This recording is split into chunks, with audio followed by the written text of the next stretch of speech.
एक आंधी भरी रात थी जब आसमान से काली घटाएं गरज रही थीं और गांव की पगडंडियां कीचड़ से लथपथ हो चुकी थीं, जहां हर तरफ सन्नाटा पसरा हुआ था और केवल दूर दूर से आती हुई हवा की सिसकारियां सुनाई दे रही थीं। वहां एक युवा टैक्सी चालक रहीम अपनी पुरानी जीप के पास अकेला खड़ा था। उसकी उम्र लगभग 30 साल की थी और उसके चेहरे पर एक सादगी भरी थकान छाई हुई थी, जो उसके रोजमर्रा की जिंदगी की कठिनाइयों को बयान कर रही थी। रहीम का परिवार बहुत छोटा था, जिसमें केवल उसका बूढ़ा पिता था, जो कई सालों से बीमार पड़े हुए थे और उनकी दवा के लिए रहीम हर रोज संघर्ष करता था। उसके पिता को फेफड़ों की पुरानी बीमारी थी, जो हर सर्द रात में और भी ज्यादा तकलीफ देती थी। रहीम हर सुबह उठकर मस्जिद में नमाज पढ़ता और अल्लाह से दुआ मांगता कि उसके पिता को शिफा मिले और उसे इतनी ताकत दे कि वह उनकी देखभाल कर सके। लेकिन रात के अंधेरे में जब उसके पिता की खांसी की आवाजें घर में गूंजतीं, तो रहीम सोचता कि क्या उसकी दुआएं सच में ऊपर तक पहुंच रही हैं। रहीम की मां बचपन में ही गुजर गई थी और तब से उसके पिता ने ही उसे पाला था।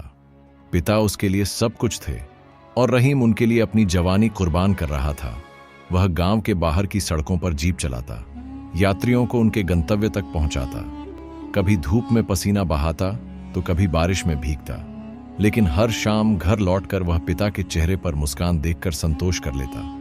हालांकि उस रात रहीम की आंखों में एक अनजानी बेचैनी थी, जैसे कोई अनहोनी होने वाली हो।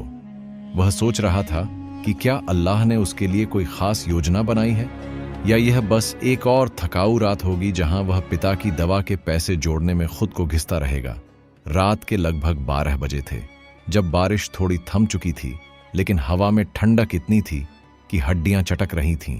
गांव की मुख्य सड़क सुनसान थी और रहीम ने सोचा कि अब घर लौट जाना चाहिए, लेकिन उसके दिल ने कहा कि बस एक यात्री और फिर वह चला जाएगा। जैसे ही उसने जीप स्टार्ट की, तभी दूर से एक छाया सी दिखाई दी।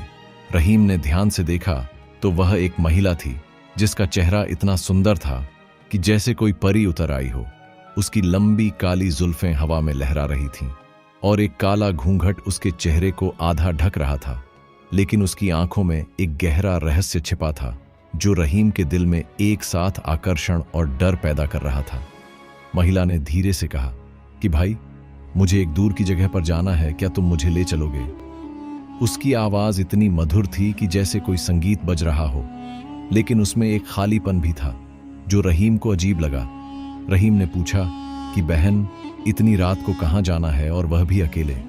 महिला ने मुस्कुराकर कहा कि एक पुरानी हवेली है, जंगल के पार मैं रास्ता बताती चलूंगी। रहीम के मन में सवाल उठे, लेकिन वह सोचा कि शायद कोई जरूरी काम होगा और अल्लाह पर भरोसा करके वह तैयार हो गया। महिला जीप के पीछे बैठ गई और रहीम ने गाड़ी आगे बढ़ा दी। जैसे ही जीप गांव की सीमा से बाहर निकली, रहीम को लगा कि हवा में एक अजीब सी शांति छा गई है और दूर से आने वाली आवाजें जैसे थम सी गई हैं। रास्ता अब जंगल की ओर मुड़ रहा था, जहां पेड़ों की घनी छाया थी और बारिश के बाद जमीन पर पत्तियां बिखरी हुई थीं। रहीम ने रियर व्यू मिरर में देखा कि महिला चुपचाप बैठी है और उसका घूंघट हल्का सा हिल रहा है। उसने बात शुरू करने के लिए कहा कि बहन, तुम्हारा नाम क्या है और इस रात यहाँ कैसे आई? महिला ने जवाब दिया कि नाम तो बस एक पहचान है भाई, मेरा नाम फराह है और मैं यहाँ एक पुराने वादे को निभाने आई हूँ। रहीम को उसकी बातें रहस्यमयी लगीं, लेकिन वह चुप रहा। जंगल का रास्ता और भी अंधेरा होता जा रहा था और रहीम को लगा जैसे कोई उसकी जीप के पीछे चल रहा है, लेकिन मिरर में कुछ नहीं दिखा।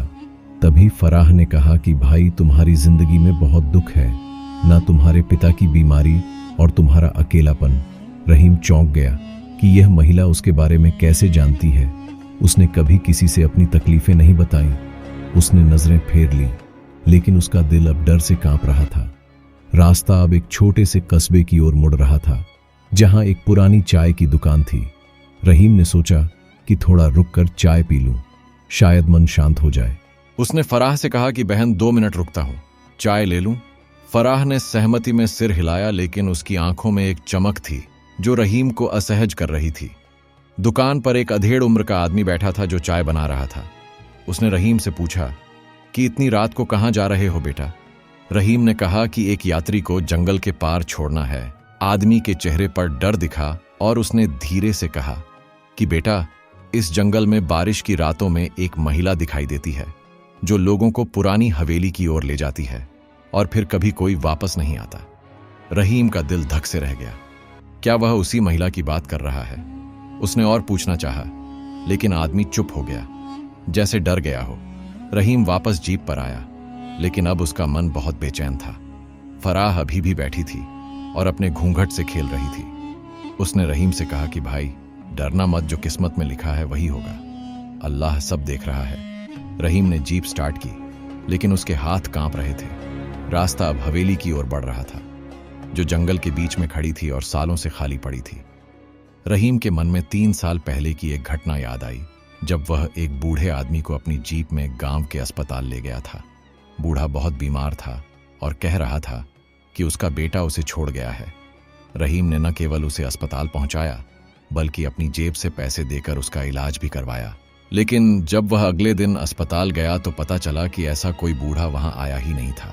रहीम ने सोचा कि शायद वह कोई भिखारी था जो भाग गया, लेकिन उस बूढ़े की आंखों का दर्द उसे कभी नहीं भूला। क्या फराह का कोई संबंध उस बूढ़े से है? रहीम ने फराह की ओर देखा, लेकिन वह चुप थी, जैसे उसके विचार पढ़ रही हो।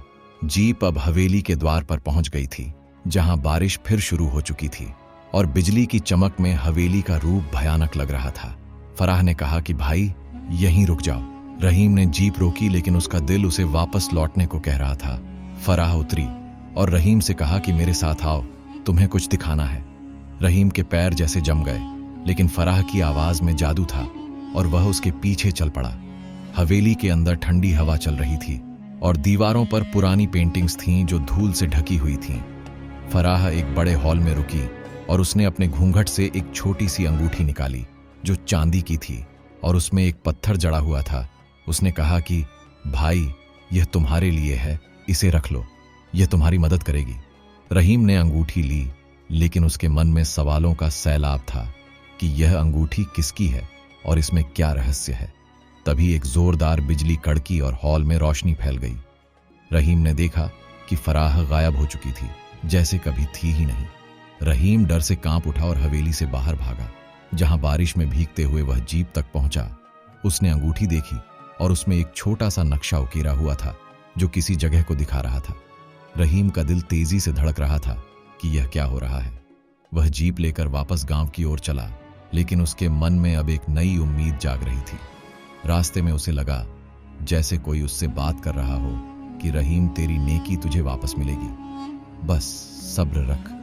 रहीम की आंखों में आंसू आ गए और वह सोचने लगा कि क्या यह अल्लाह का करिश्मा है। गांव पहुंचते पहुंचते रात के 3 बज चुके थे और रहीम सीधा घर गया, जहां उसके पिता सो रहे थे, लेकिन उनकी सांसें भारी थी।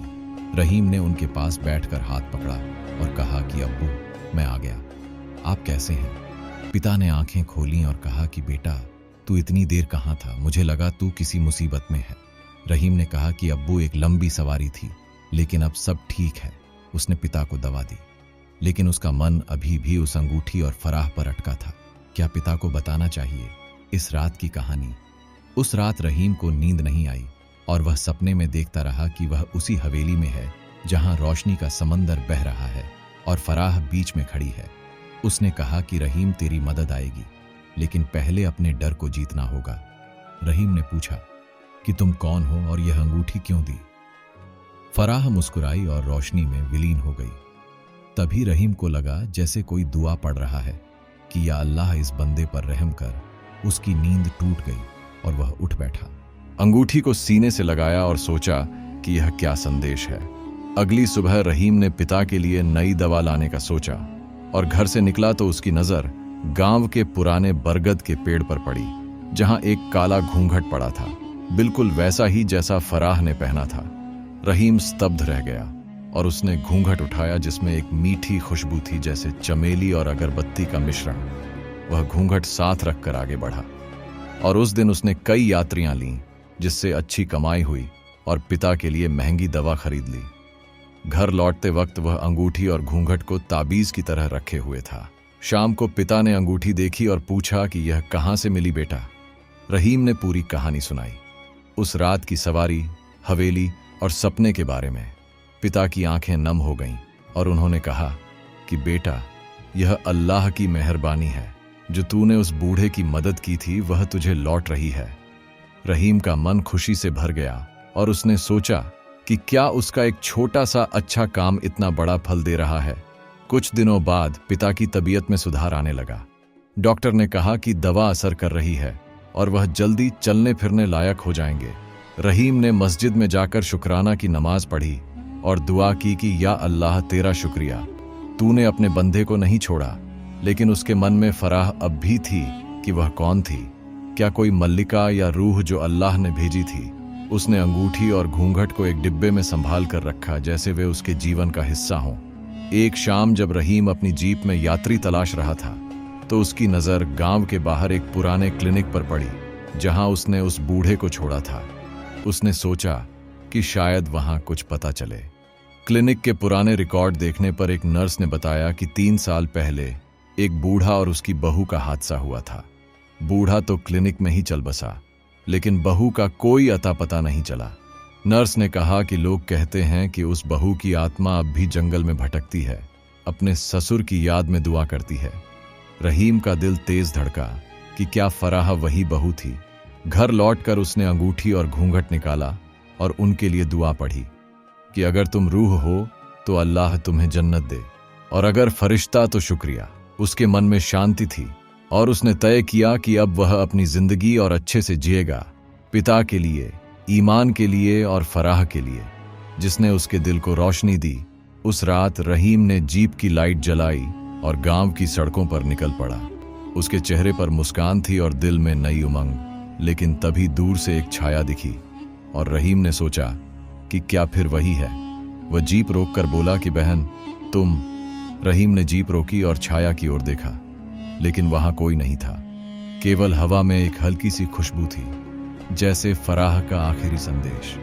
वह घर लौटा और अंगूठी में उकेरे नक्शे को देखा, जिसने उसे जंगल में एक पुराने कुएं तक पहुंचाया, जहां एक छोटा सा संदूक मिला जिसमें सोने के कुछ सिक्के थे, जो उसने बेचकर अपने पिता का इलाज पूरा करवाया और उनकी सेहत पूरी तरह ठीक हो गई। रहीम ने समझ लिया कि फराह कोई फरिश्ता थी, जिसे अल्लाह ने उसकी नेकी का फल देने भेजा था, और उसने अपनी जिंदगी अब दूसरों की मदद के लिए समर्पित कर दी। हर रात जीप चलाते हुए वह फराह को याद करता और दुआ मांगता कि उसकी रूह को सुकून मिले। क्या आपको यह कहानी पसंद आई? नीचे कमेंट में बताएं, वीडियो को लाइक करें और चैनल को अभी सब्सक्राइब करें।